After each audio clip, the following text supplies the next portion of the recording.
Indian hospitality industry veteran, hardcore professional, formerly educated at the Institute of Hotel Management in Mumbai, which is famously called the Dada Catering College, under the legendary Miss Thangam Philip, late Miss Thangam Philip. So I passed out of the Catering College in 1974, campus selected onto the Indian Hotels Company, TAJ, worked over 50 years in the industry at different capacities. So from the Taj Mahal Hotel Mumbai, as a food and beverage specialist, I was actually transferred and posted in different locations in India and also overseas. From a management trainee to a food and beverage director, to a general manager, to a regional vice president, heading certain geographies in South, I had the fortune and privilege to work for the Indian Hotels Company, of the Tata Company, Tata Group, Taj, right from a management trainee to the eventual position of COO for a new brand called the Gateway, the Taj Gateway, which I launched, and then went on to become the MD and CEO of Roots Corporation, which owns the Ginger Hotels. So it's been a great journey for me over the last, from 1974 to 2015, when I finished my term with the Indian Hotels Company, and after that I came back to my home city, Bangalore, and then I decided to give it back to the industry by setting up a consultancy company.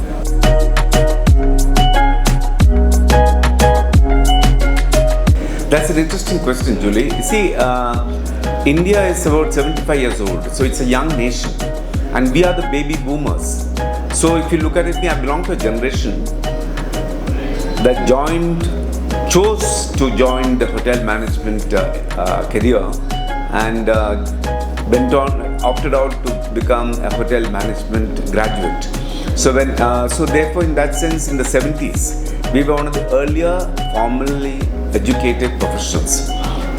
And at that point of time, I consider myself very privileged and lucky that the hospitality industry in India was at a very nascent stage. In a sense, I am actually part of the evolution of hotel industry in India. So we joined the industry literally to replace the rank-up hardcore professionals were hands-on in a hotel like the Taj Mahal Mumbai. So we had the benefit of a formal education in hotel management catering technology, and then we went into these hotels to actually transform these hotels into professionally managed and operated hotels. So that is how the whole journey started. And of course, alongside, you're an integral part of the evolution of your country.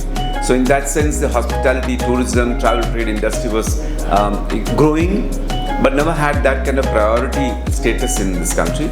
However, having joined the Indian Hotels Company, which is Taj Group and jewel of the Tata Crown, I had the chance to work in the world's best hotel, the Taj Mahal Mumbai, for over a period of 10-12 years before I was asked to relocate myself, move on. As the company expanded, I was transferred to Bangalore and many other geographies. So in the sense, it's been a very fulfilling year. The notable achievements of my career has been that from a management trainee in a hardcore area like the food and beverage, I was the banquet manager of Taj Mumbai. You actually, the first 10 years of your life, let's say 50 years, so 40 years of Taj service, the first 10 years you are actually at a supervisory level. You are actually working hands-on with the operations team. Then you get into the middle management level. And then beyond the middle and management level, that's a head of departments like director of food and beverage, front office director, engineering chief engineer, executive chef, and then you move on to become the general manager of the hotel, which is the leadership in a unit, a profit center. And then over a period of time, you actually get exposed to not just only operations, but you also get exposed to projects, you get exposed to communications and marketing, you get exposed to law, financial, accountancy management, finance management, strategy, whole lot of things. And then you actually grow in the company to take on positions like regional leadership. So I had gone through that too in all over most of the states in South, Kerala, Karnataka, Tamil Nadu, and also in Sri Lanka before I actually got back to head office in Bombay. So, to answer you specifically, consultancy, Turnstone Consultancy, when I came here, I realized that I have this 40 years of experience and knowledge and exposure. I must give it back to the industry. So fortunately, in terms of actually, it was not necessarily for commercial earnings and intent. It was more for giving back to the industry. So I came back to Bangalore and looked around, and I had a lot of friends, and then I decided to start this TURNSTONE Hospitality along with another partner, Rishad Minocha. And then the most exciting phase of that was that when I decided, okay, we all dreamt to create management operations companies. So I got an assignment somewhere near Bangalore to set up a new concept of smart business hotels in cities. Smart business hotels. That means actually like mid-market, incorporating all the modern designs, technology, concepts meant for, especially as designed for the Gen X and Gen Y generations. So I had the credit and the opportunity to build a new brand, and it was called Purple Cloud. So we built this hotel. I mean, we were engaged to complete this project for the owner of the building, asset owner, as well as the person who leased that property. And then we created this brand, 40 Rooms Hotel. And so all the learnings of Ginger, where I was the MD and CEO, fresh from Ginger, I sort of incorporated. And that is what India's answer to what we call transit hotels near the international airports. So this is one of the achievements of my consultancy. So talking about Turnstone Hospitality, raison d'etre. The purpose of this consultancy, by what I got into is, we were all, the 4 partners that we had are 120 years of experience in the industry. So we are not greenhorns, we had all the exposure, and all 4 of us are different in our subject matter specialization. So one is a finance, one is a technology, I'm an hardcore operations and strategic leader, and then you also have a business development. So how do we want to differentiate was that we found out that many of the consultancy companies in Indian hospitality are major companies which are dwelling in a lot of transactions, feasibility reports, which are basically, a lot of statistics that come from the internet and all that stuff. We want to make sure that it is actually bespoke, it's done especially tailor-made for each client, and we ourselves would get involved in actually getting the data, gathering the data from the market. We'll do everything that will reflect our integrity, because we come from the Tara Group. We want to do everything that actually would be implementable. We want to do everything that actually would make sure that the return on investment and the feasibility and the viability of the project is safeguarded. We would always we said that in terms of integrity and also in terms of predictable analysis, we would ensure that the viability report, feasibility report, or turnaround management that we do, we speak the truth and tell them what the reality is. It could be sometimes inconvenient, it could be uncomfortable, but in business, one has to actually understand that there are failures, there are successes, and there are realities. So I would compare that with a doctor. We want to be the doctors in the hospitality industry. How the doctors actually approach their patients, What do? They actually sit and listen first, understand the problem, and then in the process they are actually evaluating on the basis of your symptoms. Then they actually order an investigation, and then they do test reports, and then they evaluate what are the root causes of the issues that this particular business is having. And based on the root causes, we do a lot of interventions. We also actually look at innovations. How do we combine various ideas, modern, past lessons, contemporary realities, and also how the world is going to, what are the new technologies that are coming, bring in all that onto the table for solutions. So therefore that's how we do it. So as like a doctor, we ensure that we are fully engaged and committed to ensure that the patient That means in case it's a loss-making hotel, or if there is a turnaround required in terms of people's issues or process issues or product issues, we are fully engaged with them. We tell the client, listen, you can call us anytime, anywhere, and we are all, it's not a top-heavy organization. We are only 4 of us, and we are accessible anytime, and we are fully engaged with the owner, and he or she should feel free to ask us any questions, So that way, actually, we realize that there is a certain niche that's existing where there are a lot of family-run hotels, new investors who are eager to actually approach you because you are not intimidating them, you are not the big guys, and therefore also in terms of affordability, value for whatever you do, we are, we ensure that we deliver a lot more excess value, and that feeling of, it's been all worth it, and a lifelong engagement with the client. So these are the unique things differentiated about our consultancy, and I'm very happy that there is a certain reputation and equity that we built up on the basis of our own reputation, which we inherited working in the Tata.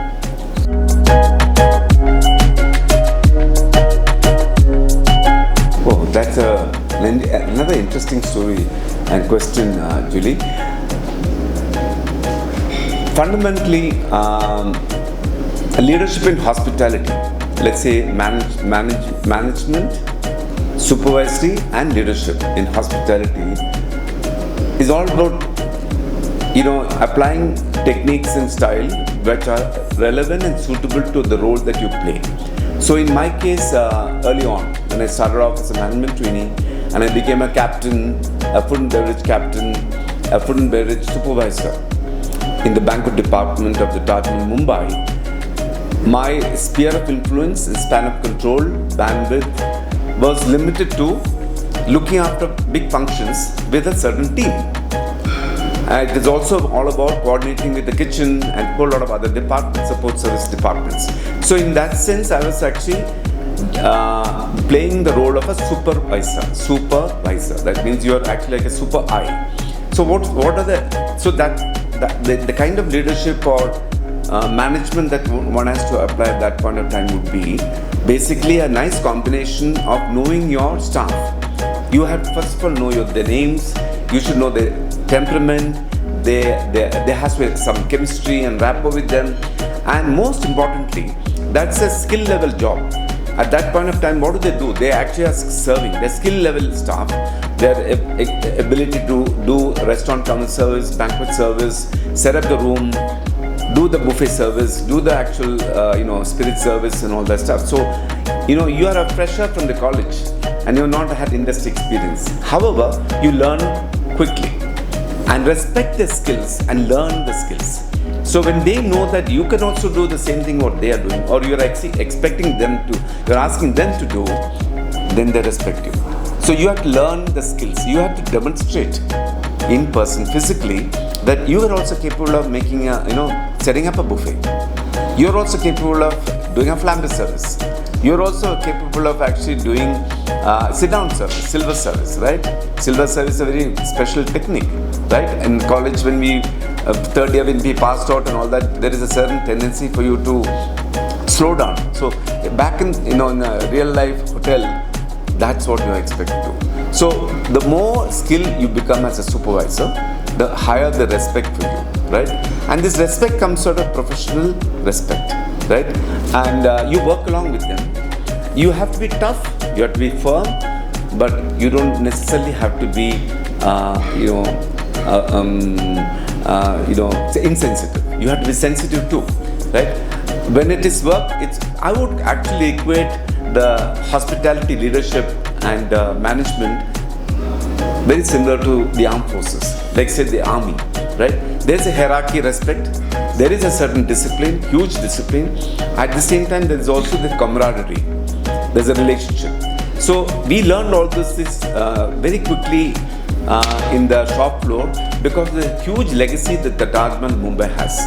It's an ocean. It's an institution where you learn So many things not necessarily recorded anywhere. Every day you learn from every senior. You see, you absorb, you immerse yourself in that kind of culture, and you learn, nuances. And there are, mind you, when I joined the TAJ Hotel Mumbai in my supervisory position, I was much younger than the stewards. I was much younger than the head waiters. I was much younger than the cooks, right? But yes, there was a certain amount of reluctance in the part to accept you as a supervisor, because they say, hey, look, who's this guy? He is coming with this theoretical knowledge, but we are all experts in our skills, right? Can he come over to the kitchen and cook a dish for me and then serve it for 100 people? So you also show respect for that skill, correct? So that is at the supervisory level. Once you go, grow into from a supervisory level to the mid-management level, that means you become a restaurant manager, banquet manager, you are the thing. By then you have already built a reputation. There is a certain relationship. There are people respect you, you respect them. You also identify who are the star performers. You can easily make out a good competition winning team, like the cricket team. You also know, if you want to select some VVIP catering team to actually look after the dignitaries and all that, then you choose the best, right? And it has to have, each one's strength is respected, identified, and you use them for those strengths, yeah? And it's a 24/7 operation. So therefore you need to have a large number of staff, and you also staff this, you also go by the principle of PK staffing, leaner, sending them away. You're also dependent on, at those days, in 70s, we were dependent on daily wages, casual boys, so you become very empathetic, sympathetic also, because the level which their background were from the underprivileged section. So you need to actually embrace and be sensitive to all of them, in the sense that they have come there to actually earn a livelihood as much as you have come. So it's all right for you to actually drive them hard, drive yourself hard, but please be very sensitive to the fact that they're learning. And in this industry, it's very alien to them. From the background they have come from, villages and rural areas, and sometimes even some of them even staying in the slums of Bombay, right? They have not seen a fork and knife, they have not seen a table, they have not seen a hotel with chandeliers and all that. So from where they come from to when they step into the Taj from the back, from the time office and come up, they have to be like the famous Walt Disney movie, In Search of Excellence. We transform ourselves to become great associates and staff members of a great hotel. So that happens every day. This whole mindset, this whole change, this whole embracing of the world within itself. So, and in the process, what happens is, like a ship, we tend to bond with each other. There is a certain amount of attachment, relationship, friendship that comes. At the same time, there's a hierarchy, respect. So this happens at the mid-management level. Mind you, at that time, you are also now in charge of other graduates and other banquet trainees who have been like you. So now today you are the senior person as assistant manager or banquet manager. You have to ensure that the language and the conversation that you have with them is very different from how you probably have with the slightly junior people. So you need to be sensitive and also selectively sometimes address each level of staff.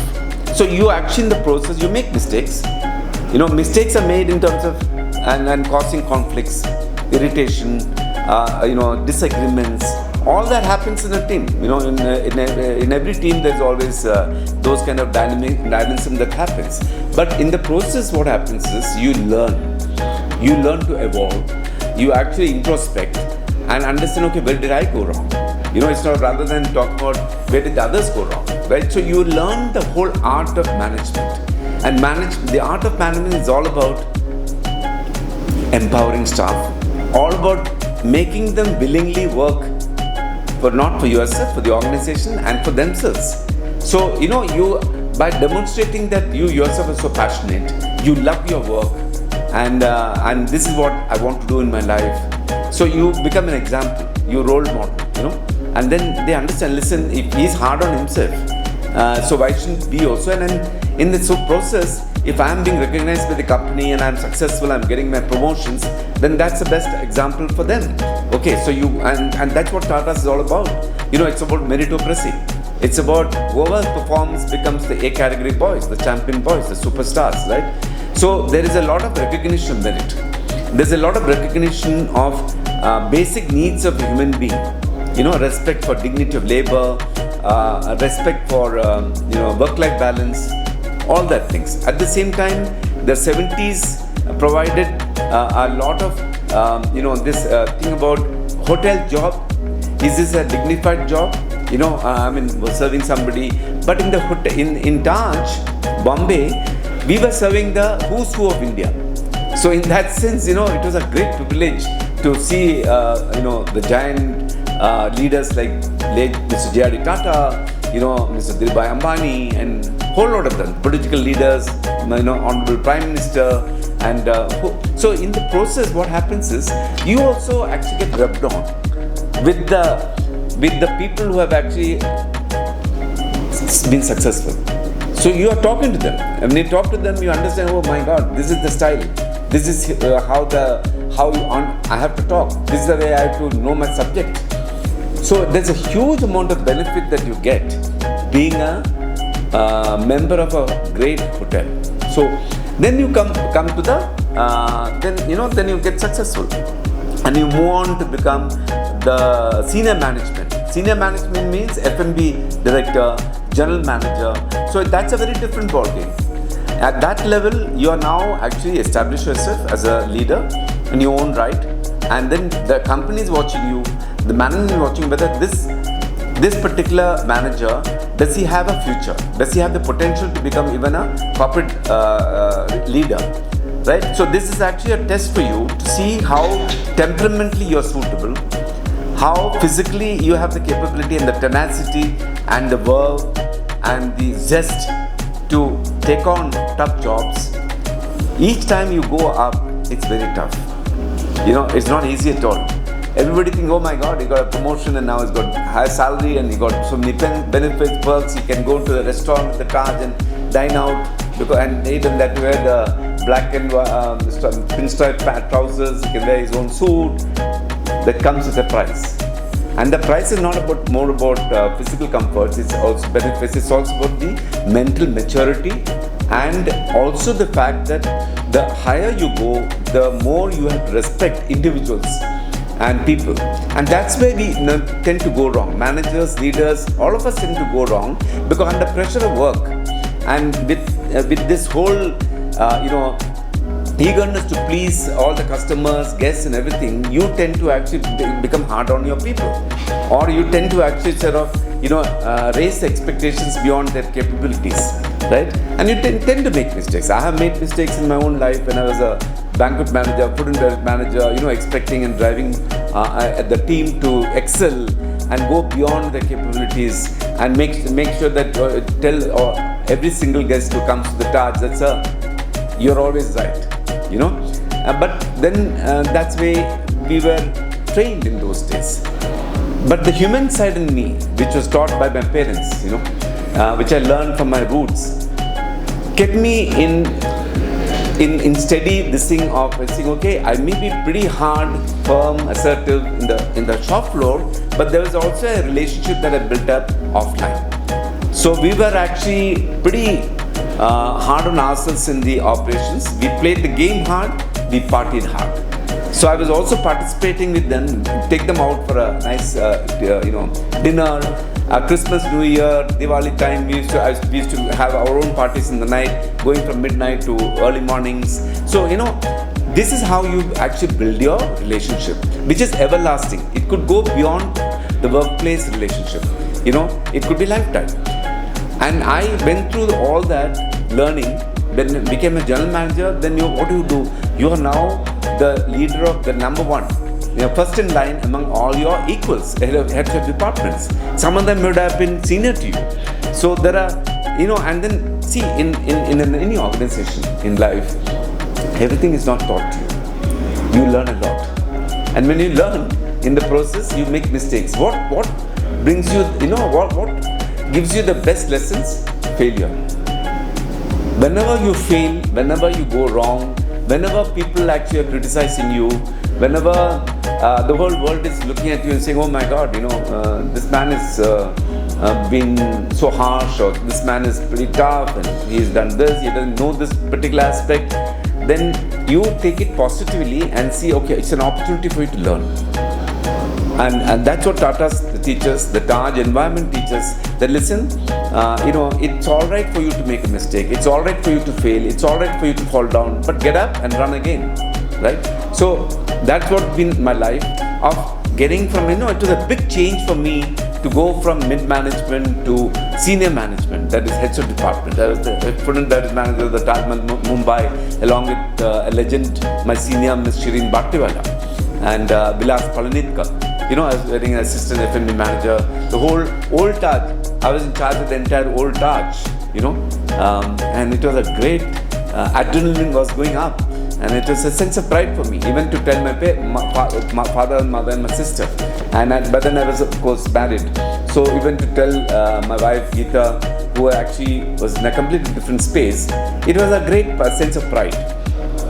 But I said it comes with a certain responsibility, correct? Then I became the general manager. So first, as a GM, it was a very different thing. You go beyond your heads of department associates. You are responsible to the state, to the government, to the local municipality, to the local stakeholders, owners, community. So, and you are like a public figure when you are a general manager of a TAJ hotel, right? And also in the hospitality.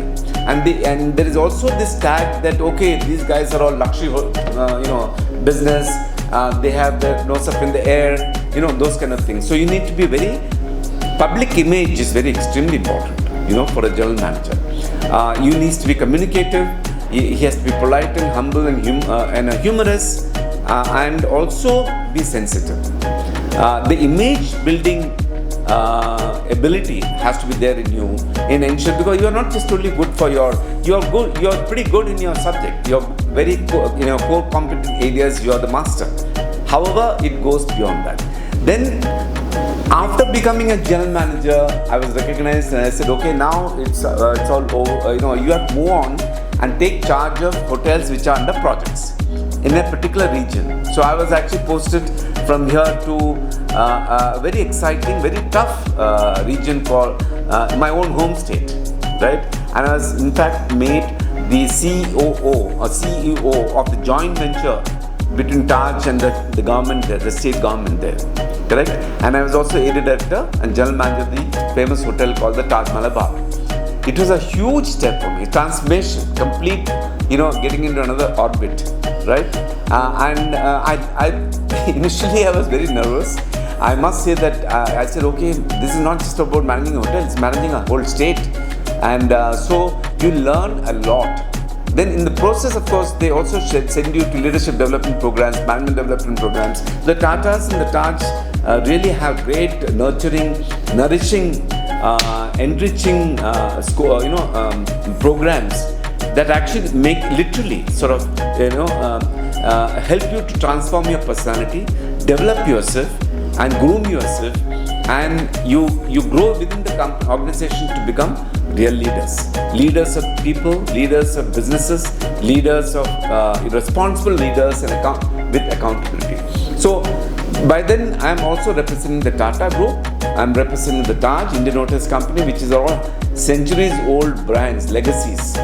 So you have to be extremely aware, off and on duty. You are 24/7 a Tata man, a TAJ Group person. So whatever you speak, how you behave, what you do, how you dress, everything is important. So these are the things which you learn at the regional leadership level, corporate leadership. Then I had the good fortune after 30 years or after 20 years to get onto the boards of associate companies with Notice. That's a very different level. You are getting into now a rarefied space, where you are actually with the board of directors, and you have to learn about the company, the finances, legal thing, the legal affairs, and also company law, and also present to the entire board the performances, business results, balance sheet, and address the concerns of the directors in terms of they're the owning company, right? Concerns in terms of not just the present performance, but the future performance. So you have to do a lot about how this hotel, how this region is going to perform, survive, grow, and how you are going to take it. How are you developing a strategic plan, right? How are you implementing the plan? How you are actually taking care of it from an overall perspective to ensure that there is a perpetuity and permanency in the sustainability in the business, long after you have gone. So I must acknowledge with gratitude the kind of learning that I had from the industry colleagues, the Tata Group, the Indian Notice Company, my own associates. I learn even from a gardener and from a kitchen stewarding person because that's where the shoe pinches.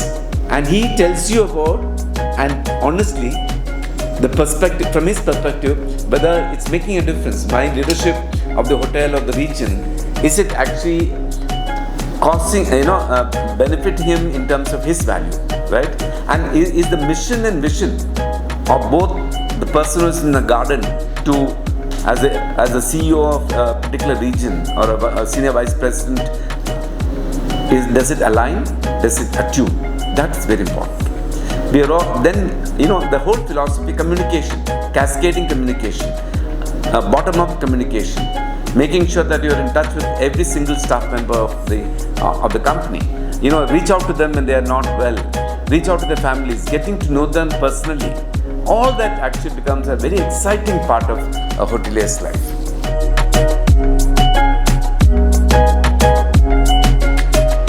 I can, with all modesty and humility, identify myself as a hotelier from the 70s, 80s, 90s of the previous century to the new millennium.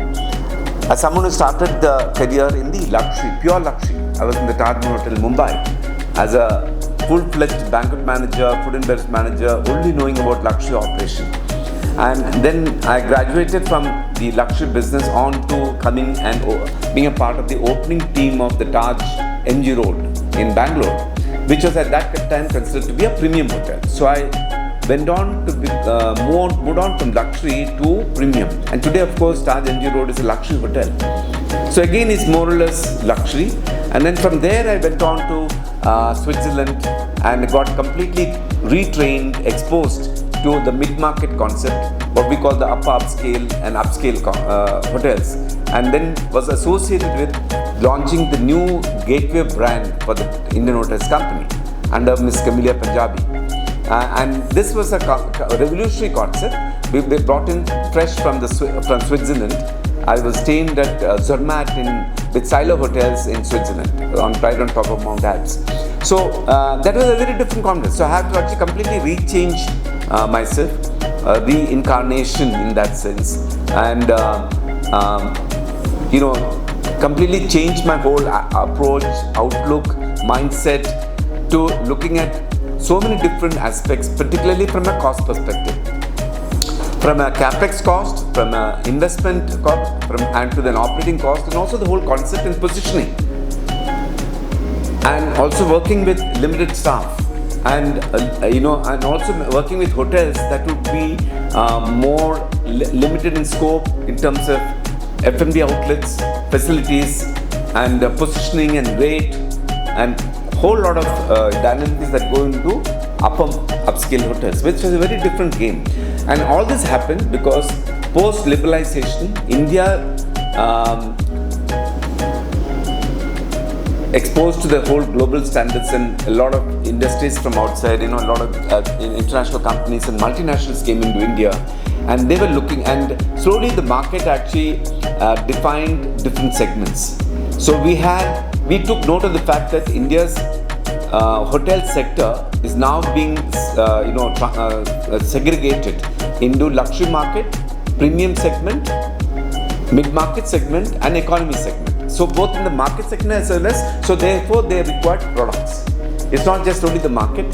So therefore the market demands differentiated products, right? Like the automobile industry, you have luxury cars and budget cars and smart cars and all that stuff. So similarly, it happened in the hotel industry.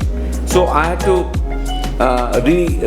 reassign myself mentally, physically, in my whole grooming outlook and everything, and also the approach towards, as I mentioned to you, smart operation. So that's where I got into the approach. Then I realized that India is all about upscale economy and budget hotels. Because this is a country that actually is very price sensitive. It's a large country with nearly a very strong middle class who are very price sensitive. However, there was scale. There was a huge volume that can be operated. Then I realized that Gateway Hotel brand could probably be one of the trailblazers in the upper market upscale. And so was it when we launched the Gateway Bangalore, which we are right now sitting on. Now it's a TAJ Vivanta, a proud member of the Indian Hotels company. It created a sensation because the owning company of this hotel actually managed to get from month one a lot in terms of the return beyond expectations, because our GOP was around 50% to 60%. Then you learned a lot about mid-market concept, and I actually embraced that concept. So I became actually identified as someone who actually is a gateway man, the TAJ gateway man. Okay, and I went on to become appreciative of how to operate hotels with optimization of costs, how to actually convert fixed costs into variable costs, how do we actually look at seizing all the opportunities in terms of revenue streams, how do we actually look at making sure, don't look a hotel at a compartmentalized manner, look at it seamlessly and make sure that all the human resources in the hotel are fully utilized for every aspect of the service. So utilization of human beings, utilization of resources became a big theme, big emphasis in mid-market and upside. And when I was being successful in this, and I went to different geographies. Of course, I went back to luxury in Taj Samudra, Taj Coromandel, Taj West End, apart from being Kerala, Taj Malabar, again back to luxury. Then I went back to a head office in Indian Hotels Company in Mumbai and became the COO, Chief Operating Officer of the Gateway Hotels, which was launched by, under my charge in 2009. And then it became a runaway success. 40 hotels we created under the Gateway brand. So, and I realized the power of the brand resting in the mother brand, the parent brand called the Tatas. The trust and the legendary image of the Tata Group helped the new brands like the Gateway, Ginger, Vivanta, all to be so far embraced by the Indian clients as well as the foreign clients. And finally, of course, I was destined to also head the youngest of the brand, the smarter of the brand, the mid-market economy hotel called the Ginger. So in that sense, it has been a great journey. And today I can appreciate and learn and talk about what is luxury, what is premium, what is upscale, what is mid-market, and what is economy, and what is family independent hotels. So I was very fortunate to have opted out to go through the entire journey. Initially, a lot of my colleagues would say, "Listen, Mohan, you are in luxury now. You're going backwards. You're going from the top to the bottom." There is no such thing. Basically, it's all different independent brands. They all to be viewed not vertically but horizontally. They're all equal. They have every single brand and every single segment and position and product has a certain place and role in the Indian travel trade.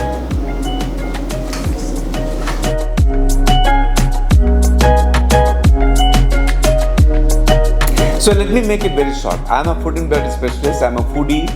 and I have been associated opening about 25 restaurants for the TAJ group, and the most famous of them being the Karavli, the southwestern coastal cuisine here in this iconic restaurant located in this very same hotel where we are in the interview. The trends today, see, the southwestern cuisine, Karavli, is one of the few restaurants in Asia which have actually traveled through 25 years or 30 years of its existence. Hardly any brands or restaurants actually last more than 5 to 6 years because the concept gets exhausted. However, look at what Karavli has done. It has actually improved on its own, and I must give compliments to the original concept was conceived by Camellia Punjabi, and then we worked on it, and I was so happy being from the south to actually explore all the southern regions and communities that Karavli represents, like the Bun community and the southwestern Konkan community, starting from Goa to Mangalore to Tellicherry to Malabar to different places. And then I decided that if you say, a food and beverage outlet, a restaurant can last or as good as its chef. And it's not, it's more of art, more of skill than science. Consistency, which is the main thing for a restaurant to survive. So we had recruited at that point of time a very bright young man called Narendra Maya, and he became a chef there along with Sridham, Bernadette, myself, and then we decided that we are all transient creatures, we pass on, but somebody has to stay on parenting this restaurant, Karavli. So it was actually against the grains of an organization, big organization where everybody gets transferred. So I wrote a special note, appeal to the MD of the company, Mr. Kerkar at that time, Camellia Punjabi, at the top, at the corporate leadership, that if you want Karavli to actually continue to become an iconic restaurant, if you want that concept to be successful and tell the whole world that Karavli will continue forever, then you have to keep Narendra Maya, the chef, the young chef at that time, in the same hotel. And he was also prepared for it. He was open for it because he was so excited about the fact that there is so much more to do about Karavli. And I'm credit to him, he has over the last 20 years since he's been here in the same very hotel as the executive chef and the parent, the foster parent of Karavli, he has explored the various new nuances and aspects of Karavli. So we started off as a seafood restaurant, talking about bun food, Malabar food and all that. But he realized that there is a trend happening in terms of vegetarian food. So today in the selection of 45 to 60 items in the menu, you'd be surprised to know that everybody thinks Karavli is a non-vegetarian seafood restaurant. No, it also has substantial number of vegetarian dishes because that's a trend. So that's what we are talking about. If you can keep your restaurant and your food outlet in tune with what is happening, because it's changing consumer needs, changing lifestyles, changing habits, food habits of the region, then you can survive. So the future is all about health food, organic food, vegan food, wellness food. Today India is actually a developing nation, soon to become a developed country. What does it mean? It means 40% of Indians are living in cities. And those 40% Indians are almost about 300 million people or 400 million people. Out of that, at least 90% of them are having at least 2 meals or definitely 1 meal outside in a restaurant. That's a lunch. Imagine if you keep having this rich food, oil-rich food, or food that actually has a lot of these chemical substances, food preservatives and all that, Ajinomoto and colors and all that stuff, then it's going to impact your health. And health is the number one concern for the corporate India.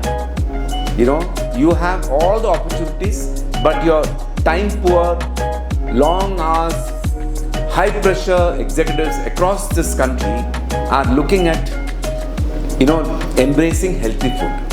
And what is healthy food? What is wellness food? What is vegan food? What is a balanced diet? That has now become a big debate. Big hotels and big restaurants have to seriously look at, shifting their whole repertoire of dishes and menus to food that is nutritious, diet conscious. At the same time, it should be the main challenge of the future restaurants and food trends is going to be how do you make delicious food healthy? Healthy food delicious.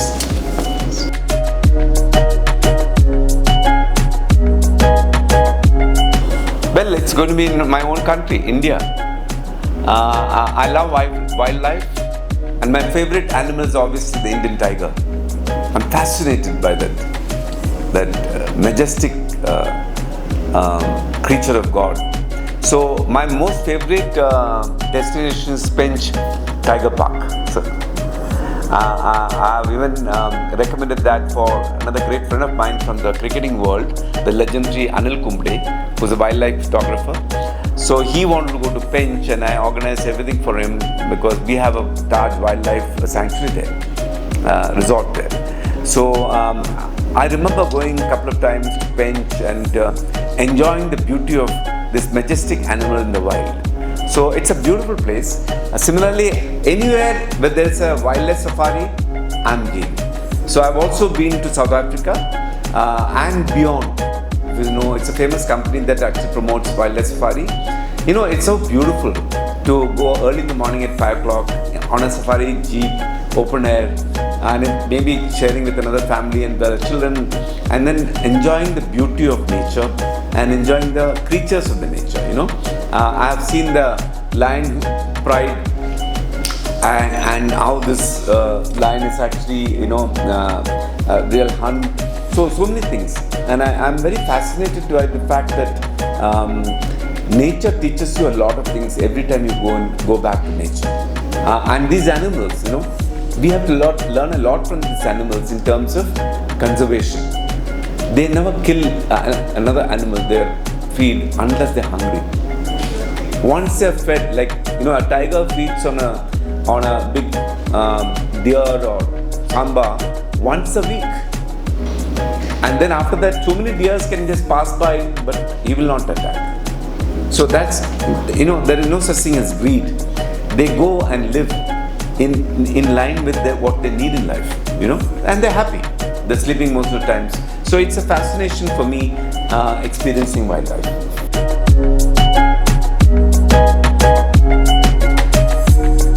Well, if I'm reborn, I'll still go back to the industry. Obviously, the choice of my brand will be TAJ again. See, once you're a hotelier, you're a hotelier for life. So my advice to the young generation of Indians and to the world is that whatever you do, choose what you want to do in life. Don't choose a job, choose a passion. Choose what you enjoy the most. Choose what your heart says as much as your head says, right? Once you choose, you be the best in that. That means you actually actualize your potential. Be the best in whatever you do. That would be my advice to all the youngsters. And be a responsible citizen of the country that you live in. Make a difference. Because you're born fortunate. If you're born in a middle class, you're obviously born fortunate because you can't choose your parents. You're born where you're born, right? And if you happen to be born in a house that has helped you to grow and move you, freedom from hunger, freedom from shelter, freedom from education, from health, all that, and you have had the chance to grow up not worrying about all these basic necessities of life, and then you actually grow up and be lucky enough to get a livelihood job. Be grateful, be humble, be sensitive, and make sure that your life is a very transient, short span of period. So during the time when you are living, try and see how much you can give back. Try and see how blessed you are. You don't necessarily have to get the approvals of anyone. You can just stay blessed by looking at yourself, talking to yourself, and being yourself. You can, all the strength, energy and emotion you can generate from within yourself. If you believe in yourself, you be confident about yourself, right?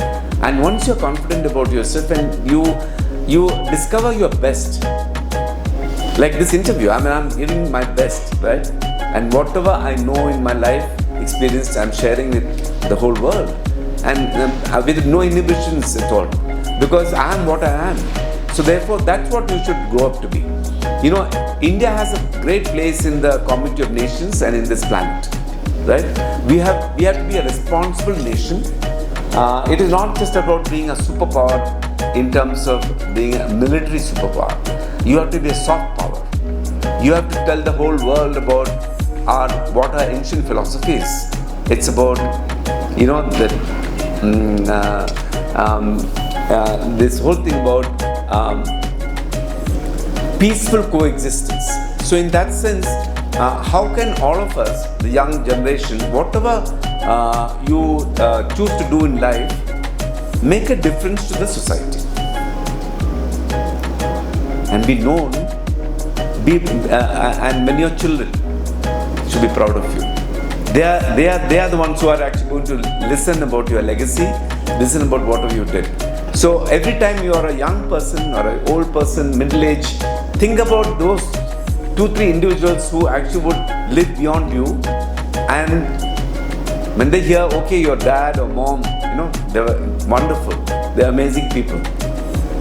That's what you should aim for.